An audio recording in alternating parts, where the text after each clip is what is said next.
यह कहानी है त्रेता युग की है। रावण जो लंका का राजा था, रावण केवल एक राक्षस ही नहीं, वह भगवान शिव के परम भक्तों में से एक था। रावण रोज सुबह भगवान शिव की उपासना करता और शिव तांडव स्तोत्र का पाठ करता था। रावण बहुत शक्तिशाली था, पर वह खुद को अपराजित बनाना चाहता था, ऐसा कोई जिसे कोई भी पराजित ना कर सके। इसलिए एक दिन रावण ने सोचा, अगर भगवान शिव स्वयं मेरी नगरी लंका में वास करें तो उनके रहते हुए मुझे कोई पराजित नहीं कर सकता। इसी सोच के साथ रावण कैलाश पर्वत जा पहुंचा और वहां पर उसने भगवान शिव की कई वर्षों तक घोर तपस्या करे। उसने अपने 10 सिरों को एक एक कर भगवान शिव को अर्पित किया। अंततः उसकी भक्ति से प्रसन्न होकर भगवान शिव ने रावण को दर्शन दिए और बोले, रावण, मैं तुम्हारी भक्ति से अत्यधिक प्रसन्न हूं।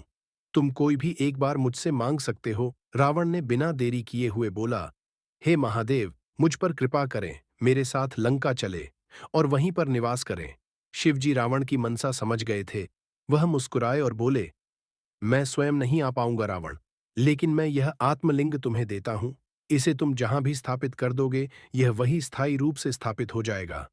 पर इस शिवलिंग को रास्ते में कभी भी जमीन पर मत रखना, वरना यह वही स्थिर हो जाएगा और फिर कितनी भी कोशिश करने पर हिलाया नहीं जा सकेगा। रावण बड़े ही खुशी से उसे आत्मलिंग को लेकर लंका की ओर चल पड़ा। रास्ते में संध्या हो गई। रावण को पूजा करनी थी, लेकिन शिवलिंग जमीन पर नहीं रख सकता था। तभी उसे एक ग्वाल जैसा लड़का मिला। वह लड़का दरअसल कोई और नहीं, स्वयं भगवान विष्णु का रूप था। रावण ने उसे ग्वाले को अपने पास बुलाकर कहा, तुम इस शिवलिंग को बस कुछ देर के लिए पकड़ लो। मैं पूजा करके आता हूं और मैं तुमसे यह शिवलिंग वापस ले लूंगा।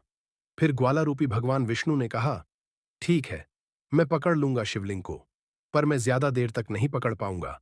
रावण पूजा करने चला गया और कुछ ही देर में शिवलिंग को जमीन पर रख दिया, जिसके फलस्वरूप शिवलिंग वहीं धरती में ही धंस गया। जब रावण अपनी पूजा पूरी कर कर वापस लौटा तो उसने शिवलिंग को धरती पर देखा। रावण ने बहुत प्रयास किया, लेकिन शिवलिंग को हिला भी ना सका। रावण को बहुत क्रोध आया, लेकिन मैं समझ गया कि यही प्रभु शिव जी की इच्छा है। रावण ने शिवलिंग को प्रणाम किया और वहां से चला गया। आज वही स्थान गोकर्णेश्वर या महाबलेश्वर के नाम से प्रसिद्ध और विख्यात है। इस स्थान पर शिवलिंग आज भी विद्यमान है।